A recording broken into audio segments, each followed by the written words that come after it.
mari par rapport à sa relation avec ses enfants. Mon mari là, oh my God. Mais quand ce qui concerne sa relation du mari en question avec sa propre femme, c'est catastrophique. Il y a des enfants aussi que nous avons rencontrés, j'ai dirigé la jeunesse pendant des années.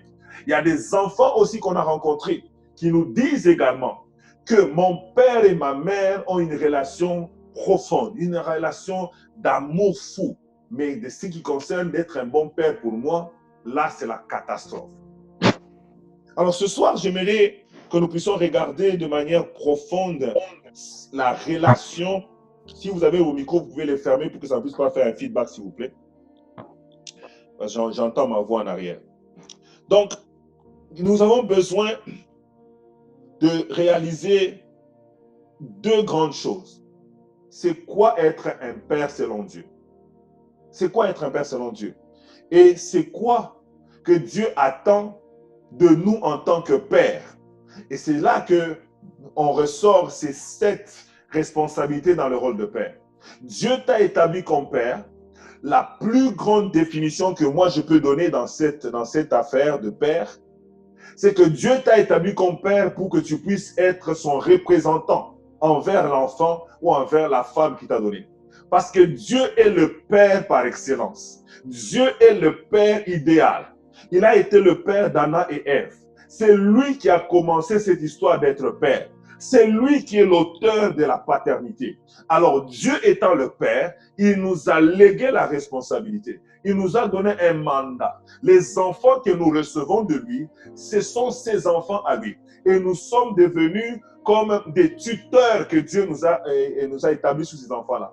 Au fait, ce que Dieu attend de nous, c'est que nous puissions reproduire ce que lui, il doit être pour cet enfant-là. Que nous puissions reproduire ce que lui ferait pour cet enfant-là. Que nous puissions réellement le représenter valablement aux yeux de cet enfant. Vous savez pourquoi Dieu le veut? Parce qu'en faisant ainsi, nous sommes en train de préparer nos enfants à recevoir Christ comme Seigneur et Sauveur un jour. Parce qu'ils auront l'image du Père qui est idéal. En regardant comment nous sommes envers eux, ils vont comprendre comment serait le Père Céleste envers eux. Un enfant qui a vécu maltraité par son père, qui a vécu ayant une mauvaise image de son père, cet enfant a du mal à avoir une bonne relation avec Dieu. Parce que dans sa tête, dans sa façon de voir, elle comprend que si mon père terrestre se comporte ainsi envers moi, c'est sûr que c'est pareil que mon père céleste le ferait. Si mon père terrestre est aussi irresponsable, est aussi brutal, est aussi méchant envers moi, je suis sûr que mon Père céleste ferait la même chose. C'est pour cela que Dieu aimerait que toi et moi, nous puissions remplir valablement notre rôle de Père. C'est pourquoi dans le texte que je nous ai lu, Dieu commence par dire, Père, n'irritez pas vos enfants. Dieu, il voit que dans notre rôle, dans notre responsabilité, il arrive que par moments, nous provoquons nos enfants, nous les amenons à l'irritation. Dans la version du Seigneur, on dit même, et vous, pères, ne provoquez pas vos enfants. On voit par là que le Seigneur est concerné de la manière dont nous gérons ou nous dealons avec nos enfants. Alors, quelqu'un a dit aussi qu'un enfant ne devient que ce qu'il voit vers son père. Ce que tu fais, la manière dont tu fais, que tu le veuilles ou non, tu influences, tu impactes ton enfant. Et c'est comme ça qu'on voit un père qui battait sa femme. Quand son enfant grandit, sans que lui, il ait dit à son enfant que toi aussi, quand tu vas voir ta femme, il faut la battre, l'enfant là aura automatiquement tendance à battre sa femme. C'est pour cela que Dieu tient à cœur que nous, les parents, nous puissions bien remplir notre rôle de père pour que nous puissions avoir des bons citoyens dans la société. Alors, je disais que j'avais 7 points pour nous. Si vous êtes prêts à écrire, ça va beaucoup nous aider. 7 points ou 7 responsabilités dans le rôle de père pour que je sois à même d'amener mon enfant à avoir la meilleure image d'un père, c'est-à-dire l'image du Père Céleste. C'est ça mon rôle. en tant que père envers cet enfant, je veux lui montrer, parce qu'il ne voit pas Dieu, je veux lui révéler qu'est-ce qu'est le Père Céleste en l'amenant à regarder ma vie, en l'amenant à considérer ce que je fais pour lui, pour dire que si moi, le Père terrestre, je peux faire ceci, et considère maintenant le Père Céleste. Voilà pourquoi Luc chapitre 11 nous dit, si vous, méchants comme vous l'êtes, vous donnez des bonnes choses à vos enfants, à combien plus forte raison le Père Céleste donnera-t-il le Saint-Esprit à ceux-là qui le demandent? On voit que Jésus est en train de faire une comparaison entre le comportement d'un Père terrestre versus le Père céleste. Comme pour dire, si ton enfant, lorsqu'il te demande un pain, tu lui donnes une pierre, l'enfant va aussi penser que le Père céleste va aussi lui donner des mauvaises choses lorsque lui demande une chose bonne.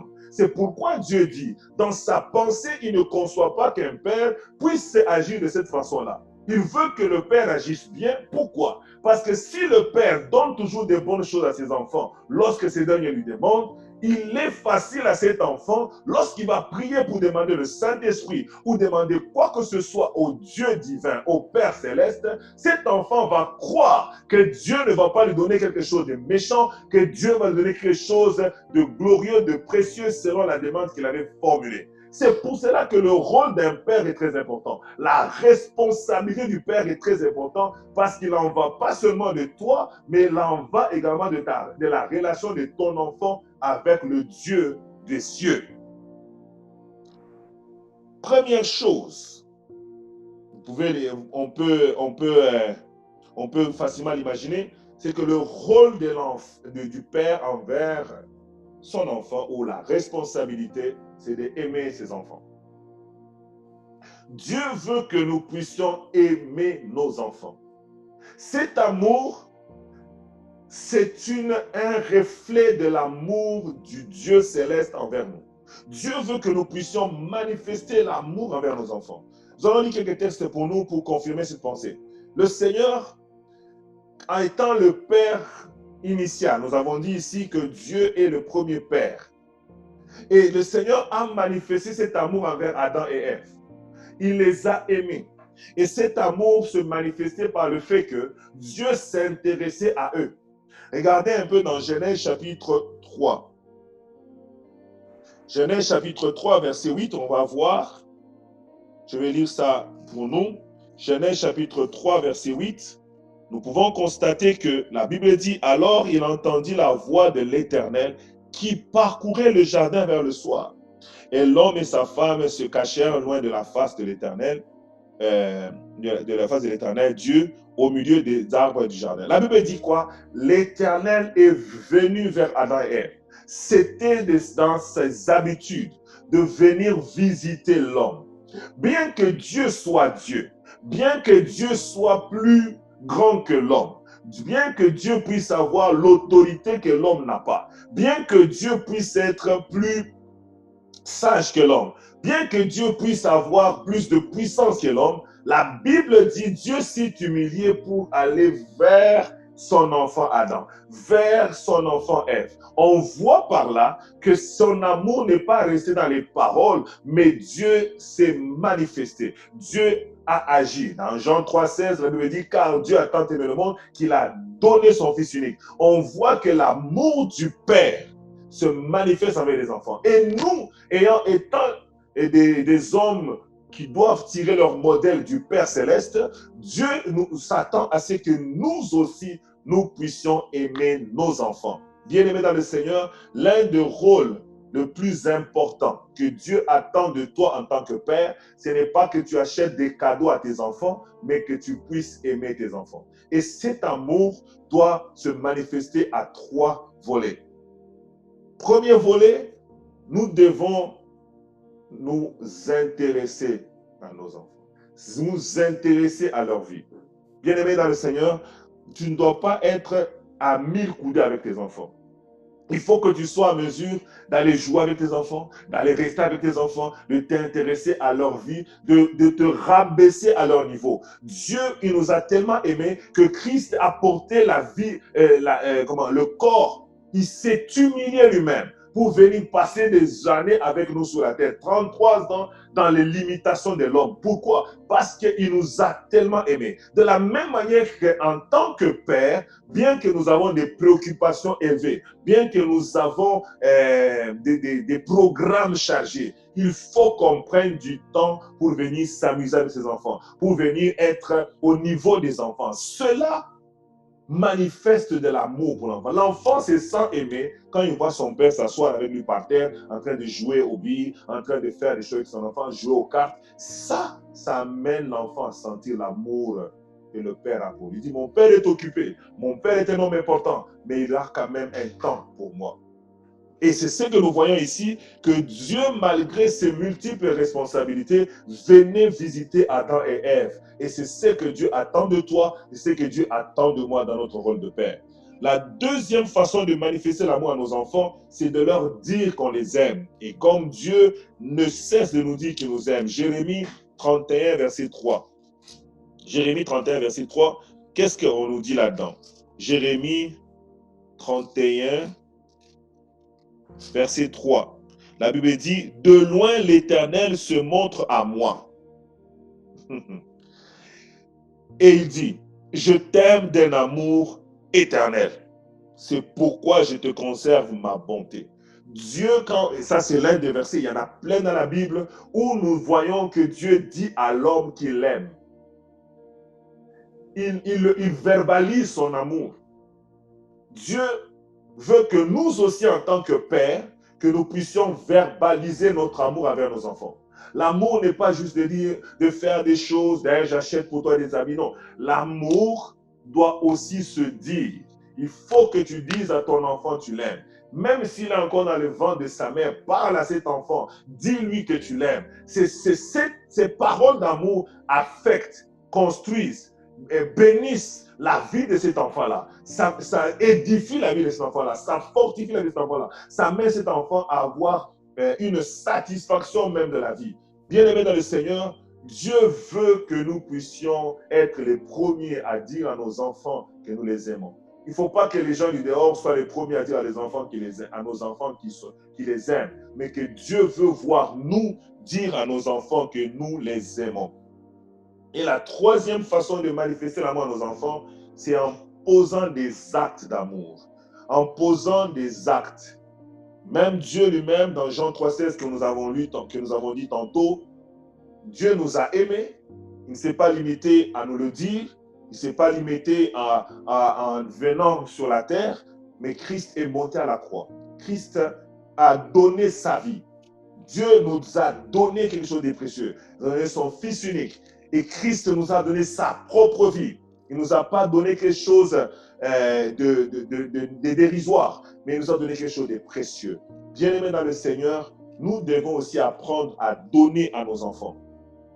Parce que quand tu donnes à ton enfant, tu es en train de manifester que tu l'aimes. Et cet enfant sent que quand j'ai un besoin, je peux aller devant mon Père. Mais si l'enfant grandit et se rend compte que son père ne lui donne pas, qu'est-ce qui va se passer? Il va penser que Dieu aussi ne lui donnera pas. Il faut que notre amour ne se limite pas seulement à dire je t'aime, ne se limite pas seulement à être avec nos enfants, à jouer avec nos enfants, à manifester cette tendresse-là, mais aussi en répondant à leurs besoins, mais aussi en faisant certains cadeaux, mais aussi en faisant certaines surprises, même quand ils ne demandent pas. La Bible dit, Dieu est celui qui est capable de nous répondre à nos prières, de répondre à ce que nous avons demandé et même à ce que nous avons pensé. Dieu est infiniment capable de répondre non seulement à nos demandes, mais également à ce que nous avons pensé. C'est-à-dire que Dieu, il nous fait des fois des surprises. Tu penses à quelque chose et puis Dieu te donne. Et c'est parce qu'il est un père d'amour, un père responsable. Et nous aussi, nous devons agir de la même manière envers nos enfants en répondant, en faisant même des surprises à nos enfants. 1 Jean chapitre 3, verset 18. 1 Jean chapitre 3, verset 18, la Bible dit, « Petits enfants, n'aimons pas en parole et avec la langue, mais en action et avec vérité. » Dieu ne nous demande pas d'aimer seulement avec la langue, mais que nous puissions aimer en action et avec vérité. Alléluia. Le deuxième La deuxième responsabilité que Dieu attend de nous en tant que parents, c'est d'enseigner la parole de Dieu à nos enfants. Dieu veut qu'on enseigne la parole à nos enfants. Dieu nous a appelés, qu'on soit chrétiens, mais il nous a donné également un mandat, c'est d'enseigner la parole de Dieu. Nous ne pouvons pas juste lire la Bible pour nous, connaître Dieu, avoir beaucoup de versets, aller prêcher les autres, déployer notre connaissance auprès des autres. Mais j'aimerais nous faire comprendre, le premier mandat que Dieu t'a donné, que Dieu m'a donné, c'est que nous puissions enseigner à nos enfants la parole de Dieu. 3 textes pour nous pour voir ces choses. La Bible nous dit dans Deutéronome, chapitre 6, vous allez voir ici, on peut commencer chapitre 6, verset 6 à 7, vous allez voir ce que Dieu dit. Deutéronome chapitre 6, verset 6 à 7, la Bible dit, et ces commandements que je te donne aujourd'hui seront dans ton cœur. Donc ici, Dieu donne des commandements, il parle à l'homme, il donne des instructions, il enseigne la parole de Dieu à l'homme. Mais écoutez le verset 7. Bien qu'il a dit, ils seront dans ton cœur, dans le cœur du Père, dans le cœur de l'homme. Maintenant, écoutez au verset 7, il dit, tu les inculqueras à tes enfants. C'est-à-dire, le vœu de Dieu, ce n'est pas seulement qu'on garde la parole de Dieu dans notre cœur, mais nous devons également la partager à nos enfants. Nous devons instruire nos enfants avec cette parole. C'est pourquoi il dit, tu les inculqueras à tes enfants. Au verset 6, il a dit, ils seront dans ton cœur. Mais au verset 7, il dit, tu les inculqueras à tes enfants, tu en parleras quand tu seras dans ta maison, quand tu seras en voyage, quand tu te coucheras, quand tu te lèveras. Le Seigneur est en train de montrer que nous devons abonder de la parole de Dieu. À chaque instant, à chaque moment, que nous puissions trouver une façon de partager la parole de Dieu avec nos enfants. Il dit quand tu vas te lever, quand tu vas être en voyage, ça dit que même si les lieux changent, même si les choses que tu fais changent, que tu puisses toujours trouver une façon de partager la parole de Dieu avec tes enfants. C'est très important. La parole de Dieu que tu reçois n'a pas seulement pour but de demeurer en toi, mais elle a aussi un mandat. C'est un dépôt que Dieu met en toi, mais il te donne à toi et à moi la responsabilité de prendre ce qu'il a déposé dans ton cœur et de l'inculquer à tes enfants, de le partager à tes enfants, d'amener tes enfants à assimiler la chose. Et inculquer, c'est comme prendre comme par force et mettre. Parce qu'un enfant a besoin qu'on lui dise ce qu'il faut faire. Et inculquer, si c'est comme tu viens instruire l'enfant, tu viens lui dire ce qu'il faut faire, ce qui est, selon Dieu, à être fait. Genèse 18, verset 19, Dieu est en train de parler à Abraham, notre père dans la foi, et il dit que je t'ai choisi. Genèse 18, verset 19. Genèse 18, verset 19. La Bible dit, car je l'ai choisi afin qu'il ordonne à ses fils et à sa maison après lui de garder la voie de l'Éternel en pratiquant la droiture et la justice et qu'ainsi l'Éternel accomplisse en faveur d'Abraham les promesses qu'il lui a faites. On voit que Dieu fait un lien entre l'accomplissement des promesses qu'il a faites au Père versus son rôle d'enseigner ses enfants. Son rôle d'amener ses enfants à marcher dans la crainte de Dieu. Son rôle d'amener ses enfants à suivre les instructions du Seigneur. Donc c'est très important, non seulement pour les enfants, mais aussi pour toi-même. Si tu n'enseignes pas tes enfants, il y a certaines promesses qui ne peuvent pas s'accomplir dans ta vie. La Bible dit, en faisant ainsi, que Dieu va accomplir les promesses qu'il a faites à Abraham. Nous devons nous engager dans cette responsabilité-là de pouvoir élever nos enfants dans la parole de Dieu et enseigner à nos enfants la parole de Dieu. Je vais lire un dernier texte sur cette partie dans Proverbe 22, verset 6. La Bible nous dit, instruis l'enfant selon la voie qu'il doit suivre. Et quand il sera vieux, il ne s'en détournera pas. La Bible dit, instruis-le. Une instruction, c'est un apprentissage. On dit, instruis-le selon la voie qu'il doit suivre. Et j'ai aimé ce verset, c'est pourquoi je l'ai donné, parce qu'on a dit selon la voie qu'il doit suivre. C'est-à-dire, on ne peut pas reprocher à un enfant la chose que tu ne lui as pas encore appris. Il faut d'abord l'instruire sur la voie à suivre. Nous ne devons pas être seulement en mode correction, nous devons être en mode instruction. Beaucoup d'entre nous, nous fonctionnons en mode correction au lieu d'être en mode instruction. Dieu, il fonctionne en mode instruction. Il te dit les choses qu'il ne faut pas faire avant même que tu puisses avoir l'opportunité de ne pas le faire, ou de le faire plutôt. Afin que quand tu seras rendu là, tu sais déjà quelle est la pensée de Dieu. Mais que des fois, nous, les enfants, font des choses, là maintenant on crie sur eux, il ne faut pas faire ça. Mais tu ne m'as jamais dit comment tu voulais que je sache que je n'ai pas le droit de faire ça aussi longtemps que tu ne m'as jamais instruit. Dieu veut qu'on instruise nos enfants selon la voie qu'ils doivent suivre. La troisième responsabilité que Dieu nous demande d'avoir, c'est de partager les témoignages de la puissance de Dieu. Partager les témoignages de la puissance de Dieu à nos enfants. Dieu veut que nos enfants apprennent qu'il est puissant. Dieu veut que nos enfants apprennent qu'il est glorieux. Regardez, Dieu, il délivre les enfants d'Israël de l'Égypte. Ils font des années dans le désert et maintenant ils arrivent devant le Jourdain. Josué prie et Dieu lui dit, tu vas mettre les anciens devant, ils vont mettre les pieds dans l'eau, ils vont passer. Et les anciens obéissent à l'ordre qui a été donné, ils vont et ils passent. Et quand ils passent, regardez ce que Dieu dit, quand ils sont arrivés de l'autre côté du Jourdain, le Seigneur dit ceci, vous devez prendre 12 pierres au milieu du Jourdain. Je n'ai même pas de l'autre côté. Avant même de passer, Dieu leur avait dit, quand vous serez au milieu du Jourdain, les sacrificateurs vont se rester là-bas, les gens vont passer. Quand ils vont finir de passer, vous allez récolter 12 pierres. Et pourquoi prendre 12 pierres qui étaient dans le Jourdain? Le Seigneur dit, c'est pour que cela reste un souvenir pour vos enfants. Quand vos enfants vont vous poser la question, à quoi servent ces 12 pierres? Vous allez les rappeler que c'est comme ça que l'Éternel nous a délivrés et nous a permis de passer le Jourdain à sec.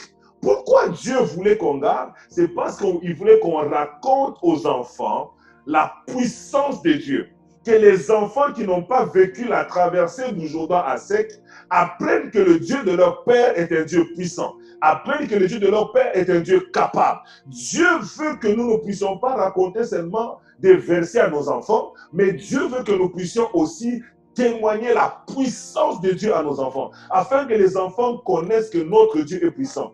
Pourquoi? Parce que l'ennemi va les solliciter. L'ennemi va leur présenter la puissance de la magie, la puissance de la sorcellerie, la puissance de l'envoûtement, la puissance de l'occultisme. Quand nous racontons à nos enfants, déjà au préalable, que le Dieu que nous servons est un Dieu puissant, non seulement nous le disons, mais nous racontons des témoignages qui peuvent même aller vérifier. Et ces enfants-là vont de plus en plus commencer à bâtir leur foi dans la puissance de Dieu. Même si à l'école, même si dans la rue, on les sollicite à faire la magie, ils vont dire, ta magie n'est pas puissante que le Dieu de mon père. Je me souviens que mon père m'avait raconté ceci. Je me souviens que mon père avait fait cela. Cela va garder nos enfants de pouvoir sortir du chemin du Seigneur. Lisons Psaume 78. Psaume 78, versets 3 à 4. Psaume 78. Psaume 78 ou 78 pour ceux qui sont du régime belge.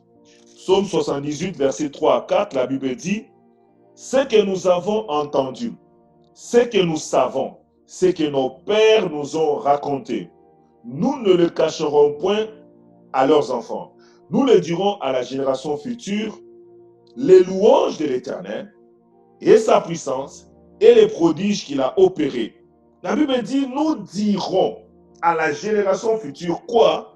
Les louanges de l'Éternel, sa puissance et les prodiges qu'il a opérés.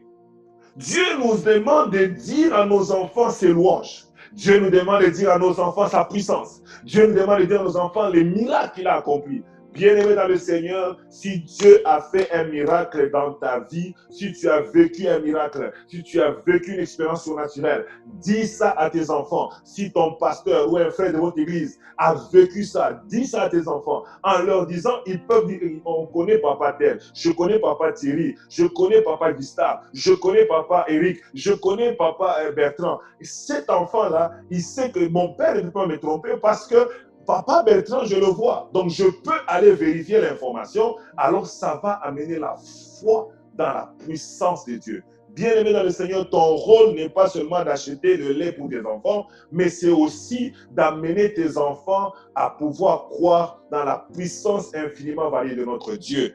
Alléluia. Le point quatrième, responsabilité que le Père a envers ses enfants, c'est de travailler à la provision de leur avenir.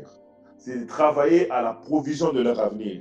Qu'est-ce que j'entends par parler travailler à la provision de leur avenir? Dieu étant l'exemple de Père parfait, quand nous lisons dans Genèse chapitre 1er, à partir du 1er verset jusqu'au 26e, vous allez vous rendre compte que Dieu savait qu'il y avait un enfant qui devait venir. Dieu savait qu'il devait accoucher d'Adam et Ève. Il savait ça, c'était dans son plan. Mais avant d'accoucher Adam et Ève, Dieu a commencé à préparer le décor. Où seraient Adam et Ève? Dieu a préparé la terre, Dieu a préparé les poissons, Dieu a préparé la mer, il a préparé tous les décors. Et quand Dieu a vu que tout était bon, il était content. Il a dit non, en tout cas, mon enfant sera dans un environnement agréable. Mon enfant sera bien accueilli. Alors, avant de l'engendrer, Dieu a préparé les choses d'avance. Comme les hommes et les femmes aujourd'hui, nous préparons la maternité pour les enfants. Bien-aimés dans le Seigneur, c'est la même chose. Dieu n'aimerait pas que nous puissions nous arrêter à préparer seulement la maternité, mais que nous puissions continuer cette façon de faire, à préparer l'avenir de tes enfants. Travaille, cherche des idées, cherche des choses, bats-toi, fais tout ce qui est à ton pouvoir, prie pour ça, pour que l'avenir matériel, financier, spirituel de tes enfants soit préparé. Dieu a préparé tout pour Adam et Ève. Quand Adam est venu, il avait tout, il avait les fruits, il avait ceci, il était dans un environnement bien préparé. Tu dois préparer l'environnement dans lequel ton enfant doit naître. Tu dois t'arranger à ce que ton enfant soit même dans un environnement qui le permet de mieux grandir. Qu'est-ce que je vais dire par là? Deux exemples. Il y avait un frère qui voulait avoir un enfant, et je donne souvent ces témoignages, et puis eux, ils voulaient un garçon, et la femme est tombée enceinte, et c'était une fille. Et jusqu'à l'accouchement, il disait, c'est un garçon, Dieu va changer le sexe, c'est un garçon, Dieu va changer le sexe. Et arrivé le moment de l'accouchement, l'enfant ne voulait pas sortir. La sœur a prié et dit, Seigneur, que l'accouchement se passe bien. Et Dieu lui ouvre les oreilles et commence à entendre les cris de l'enfant. Son enfant est en train de crier vers Dieu, il dit, Seigneur, ne m'envoie pas dans cette famille, parce que eux, ils aimaient un garçon, mais moi, je suis une fille. Donc, je ne serai pas aimé de la même manière. Je préfère ne pas y aller. Réprends-moi auprès de toi. Quand Dieu a ouvert à notre sœur cette capacité d'entendre la voix du cri de l'enfant, la sœur s'est repentie, elle a commencé à parler à l'enfant. Pourquoi l'enfant ne voulait pas venir? C'est parce que le décor n'était pas bien, parce que l'endroit où l'enfant devait être reçu n'était pas un endroit bien propice. C'est la même manière, bien-aimé dans le Seigneur, que dans ton rôle de père, tu as la responsabilité d'arranger la vie de ton enfant. De la même manière que tu arranges ta maternité, c'est une bonne chose. Mais j'aimerais que, plutôt Dieu aimerait que même après que l'enfant soit né, tu ne l'amènes pas n'importe où. N'amène pas dans les familles où l'éducation de l'enfant sera compromise. Ne l'amène pas à des endroits où l'enfant sera maltraité. Tu dois travailler pour la provision de ton enfant. Que l'avenir de ton enfant puisse être bien gardé. Et non seulement au niveau de l'environnement, mais aussi au niveau du matériel. Proverbe 13, verset 22. Proverbe 13, verset 22. Proverbe 13, verset 22. La Bible nous dit quoi? La Bible dit, l'homme de bien a pour héritier les enfants de ses enfants, mais les richesses du pécheur sont réservées. La Bible dit, l'homme de bien a un héritage pour ses enfants et les enfants de ses enfants. Bien-aimé dans le Seigneur, qu'est-ce que tu vas léguer à tes enfants? C'est quoi l'héritage que tu as pour tes enfants? Prépare.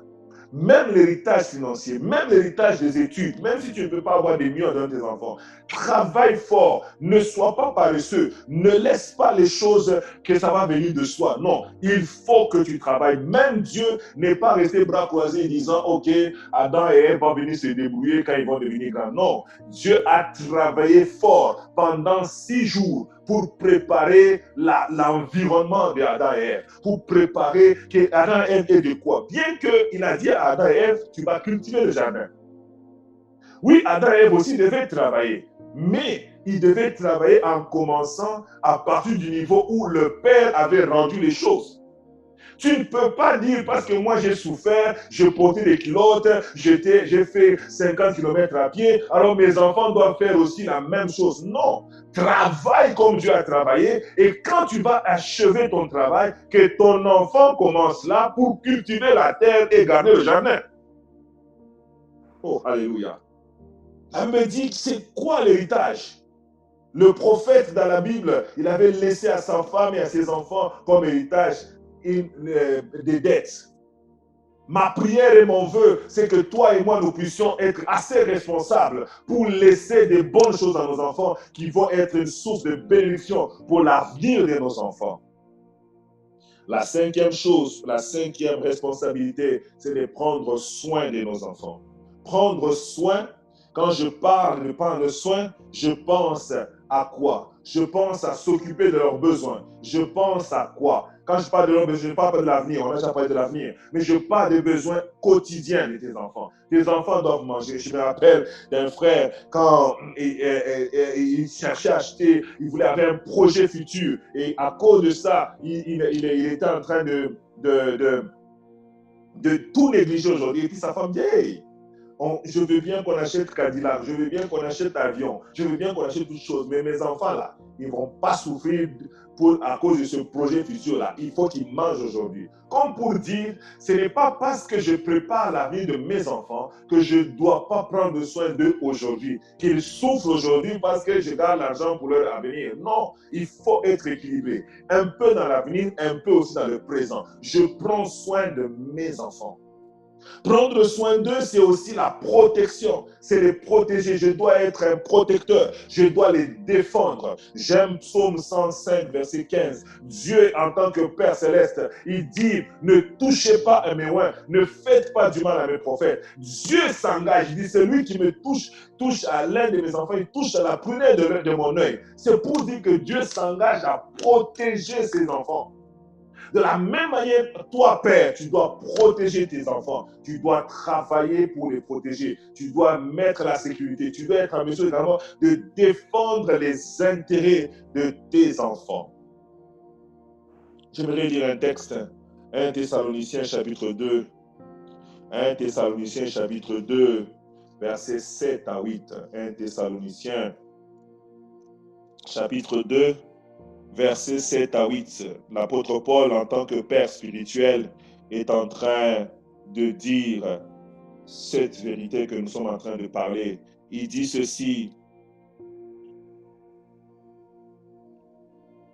mais nous avons été pleins de douceur au milieu de vous, de même qu'une nourrice prend un tendre soin de ses enfants.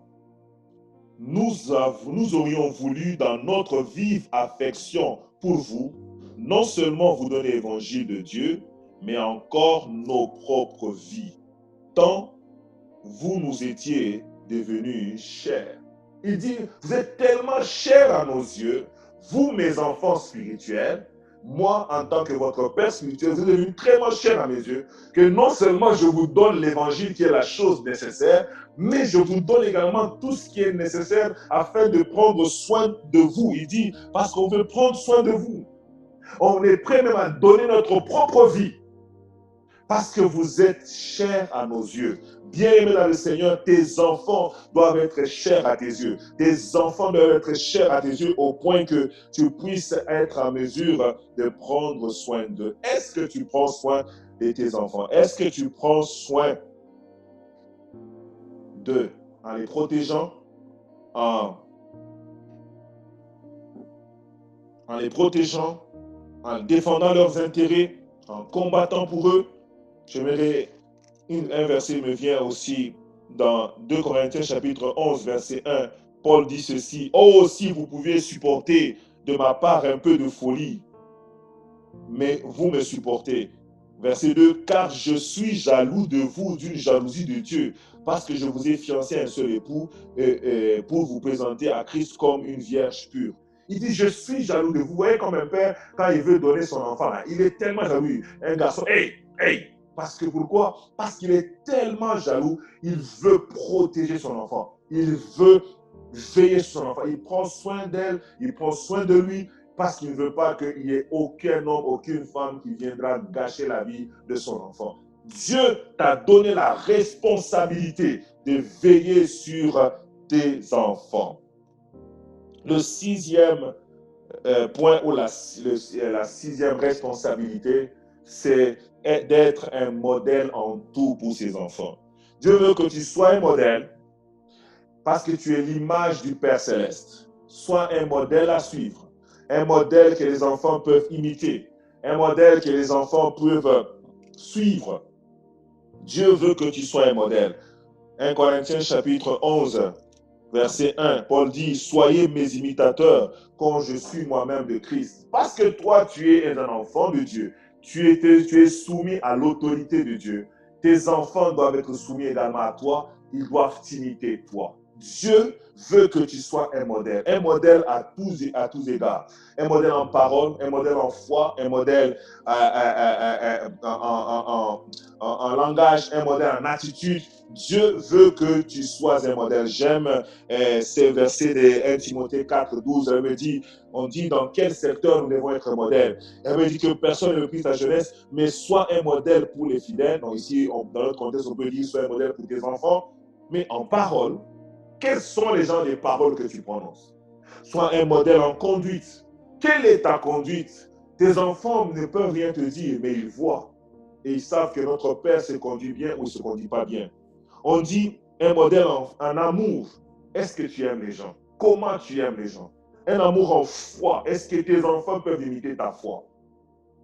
Et un modèle en pureté. Un jour, j'étais en train de donner un enseignement à l'écodime et puis je parlais sur le vin et un des enfants a dit, « Ah, mon père, lui, il boit le vin n'importe quand. » Et quand il est rentré à la maison, il est allé dire à son père, il dit, « Pasteur Thierry nous a dit qu'on ne peut pas boire le vin, mais toi, je te vois boire le vin tout le temps. » Et son papa m'a appelé pour me dire, « Pasteur, tu m'as créé un problème. Maintenant, moi, je prends un peu de vin comme apéritif. Mais maintenant, mon enfant, il me suit comme ça. » Pourquoi? Parce que l'enfant a constaté que le père ne suivait pas ce qu'il voulait et ce qu'on enseignait à l'église.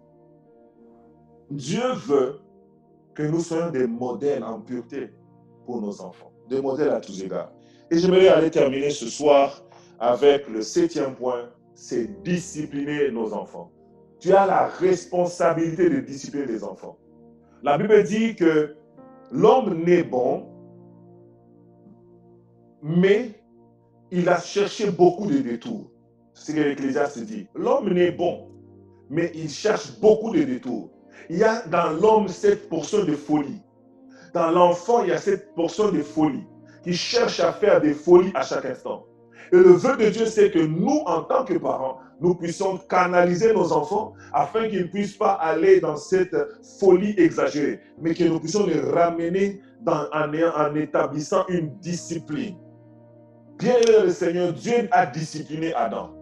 Il a dit, tu ne vas pas manger de l'arbre de la connaissance du bien et du mal, mais tu vas manger de tous les autres fruits. Il a commencé à discipliner déjà. Pour lui dire, il y a des choses que tu peux faire et des choses que tu ne peux pas faire.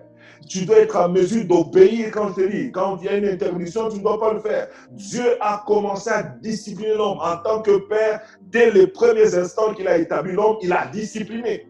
Tu ne peux pas laisser tes enfants faire ce qu'ils font va que vaille. Tu dois amener tes enfants à avoir une certaine discipline. À savoir que ça, on ne touche pas. Ça, on doit demander. Ça, je peux le toucher. Dieu a dit, tu peux manger de tous les arbres, mais ça, non. Il voulait seulement établir une façon disciplinée que même si tu vois ce fruit-là, parce qu'il y a des gens qui me posent la question, pasteur, mais il y avait le fruit là, pourquoi Dieu n'avait pas seulement enlevé? Dieu veut la discipline. Dieu veut que Quand tu vois la chose, mais tu sais qu'elle t'est interdite, ne la touche pas. Et c'est cette façon d'éduquer que Dieu veut que nous puissions donner à nos enfants. Que tu dis à ton enfant, ça c'est mon cellulaire, tu ne le touches pas. Tu n'as pas besoin d'aller le cacher, tu le laisses là. Même si tu vas dans la chambre, ton enfant passe devant ce cellulaire-là et dit, je ne touche pas parce que papa a dit qu'on touche. Aussi longtemps que tu travailles de cette façon-là, à amener tes enfants à comprendre que ça, j'ai le droit, ça, je n'ai pas le droit, ça, je peux le faire, ça, je ne peux pas le faire, aussi longtemps que papa a dit non, c'est non, cette discipline-là va les aider à devenir des meilleures personnes. Même quand ils vont être des directeurs d'entreprise, ils vont avoir à gérer des millions, ils ne vont pas voler. Pourquoi? Parce qu'il est déjà habitué que quand on me dit que ce jus, tu ne peux pas boire, je ne peux pas le boire. Je peux le voir, mais je ne le bois pas. De la même manière qu'il était discipliné dans la maison, quand il sera dans son entreprise, il sera aussi discipliné. Il va avoir des millions, il va avoir beaucoup d'argent, mais il ne va pas toucher parce qu'il sait que ça, ce n'est pas à toucher. Je peux voir, je peux manipuler, mais je ne touche pas ça. Parce que moi, j'ai mon salaire. L'argent est là, je peux manger mon salaire, mais je ne peux pas manger cet argent qui est pour la compagnie. Pourquoi? Parce que cet enfant-là, dès son bas âge, a été discipliné par ses parents à savoir ce qu'on peut faire et ce qu'on ne peut pas faire. La discipline est une chose spirituelle. La discipline est très importante et ça doit commencer dans la maison. Et ça fait partie des responsabilités d'un parent à le faire. C'est ce que nous revenons dans notre texte qu'on a commencé avec Éphésiens chapitre 6. On va aller terminer avec ce texte-là. Qu'est-ce que Dieu nous dit? Il dit, dans Éphésiens 6, verset 4, il dit, Père, n'irritez pas vos enfants. Mais maintenant, écoutez la deuxième partie. Il dit, mais quoi? Élevez-les en les corrigeant et en les instruisant selon le Seigneur. On veut dire, mais élevez-les. Élevez-les. Et dans la version du Semeur, je vais lire comment on dit ça. Éphésiens 6, 4, verset du Semeur, elle dit, et vous, pères, ne provoquez pas vos enfants, mais élevez-les dans la discipline et sous des avertissements du Seigneur. Dieu veut qu'on élève nos enfants dans la discipline en leur donnant des instructions et des avertissements selon le Seigneur. Bien aimé dans le Seigneur, c'est capital. Nous avons beaucoup. Notre société souffre d'indiscipline parce que les familles n'ont pas été disciplinées. Les enfants font ce qu'ils veulent, ils font n'importe quoi, ils ne savent pas se limiter, ils ne savent pas savoir que ici, mon droit est fini, là je peux faire. Ils n'arrivent pas à respecter les droits des uns des autres parce que déjà dans leur maison, ils n'arrivent pas à respecter cela. Et ça fait partie du rôle du père de pouvoir établir une discipline. La discipline, ce n'est pas tuer les enfants. La discipline, c'est amener les enfants à reconnaître que ça, c'est à moi et ça, c'est pas à moi. Ça amener les enfants à pouvoir respecter les limitations. Ça amener les enfants à pouvoir respecter ce qu'ils peuvent faire, ce qu'ils ne peuvent pas faire. Si cet enfant est capable de se discipliner pour un verre de lait, il pourrait être capable de se discipliner quand il voit une femme d'autrui. Il dit, je ne prendrai pas, ce n'est pas ma femme, ça c'est ma femme. Pourquoi? Parce que ça commence depuis dans le jeune âge. C'est pourquoi Dieu insiste dans le rôle du père, que tu ne peux pas juste être père, j'ai les enfants, je suis content, mais tu dois travailler pour amener ces enfants dans la discipline. C'est pour cela que notre bien-aimé Élie le sacrificateur, nous allons terminer avec ça, Élie le sacrificateur, qu'est-ce qui s'est passé avec le sacrificateur? Il était dans la sainteté, il marchait dans la sanctification, et lui, le sacrificateur n'avait pas péché, mais c'était ses enfants qui ont péché. Mais écoutez comment Dieu est mécontent de lui. Dieu il dit, tu ne m'as pas honoré aux yeux de tes enfants. Qu'est-ce que j'ai fait, Dieu? Il dit, tu ne m'as pas honoré. Parce que tu as plutôt laissé tes enfants continuer dans ça. Donc discipliner nos enfants, c'est aussi une façon d'honorer Dieu. Discipliner nos enfants, c'est une façon de dire que nous voulons que les valeurs de Dieu soient éduquées à nos enfants. Parce qu'on a dit discipliner sans le Seigneur. Ce n'est pas une discipline juste une discipline, mais c'est une discipline sans le Seigneur. Et cela est tellement important parce qu'on voit que Dieu a prononcé une sentence à la maison d'Élie tout simplement parce qu'Élie n'avait pas manifesté ou n'avait pas discipliné ses enfants. Les enfants, ils arrivaient au temple, les viandes qui étaient réservées pour Dieu, parce qu'il y avait des viandes qu'on donnait aux gens et que les sacrificateurs pouvaient prendre pour lui, après qu'on ait brûlé. Mais eux, ils faisaient quoi avant même qu'on brûle? La Bible dit qu'ils enlevaient déjà leur part. Alors qu'il fallait d'abord brûler, que la graisse tombe et le reste, maintenant, vous pouvez manger. Mais non, eux, ils prenaient avant. Ils ne pouvaient pas distinguer ça, c'est pour Dieu. Ils étaient indisciplinés. Et quand les femmes venaient, pour les venaient, ils touchaient les femmes au temple. Ils ne pouvaient même pas, d'abord, se discipliner que nous sommes au temple. S'il faut coucher, il faut aller à la cité, mais ils le faisaient au temple. Deuxièmement, ils ne pouvaient même pas se discipliner de dire qu'il faut que je me marie au lieu de coucher avec n'importe quelle fille. On voit qu'il y avait une discipline notoire dans leur vie. Et ça a valu que Dieu dise, j'avais dit telle chose sur la maison d'Élie, mais je me réponds. Dieu s'est repenti de la promesse qu'il avait faite sur la maison d'Élie et sa descendance à cause du fait que Élie a manqué dans sa responsabilité envers ses enfants. Bien-aimés dans le Seigneur, le vœu de Dieu, c'est que nous soyons des pères responsables, que nous puissions accomplir ou réaliser ou nous atteler à travailler sur nos responsabilités envers nos enfants. Que Dieu nous bénisse.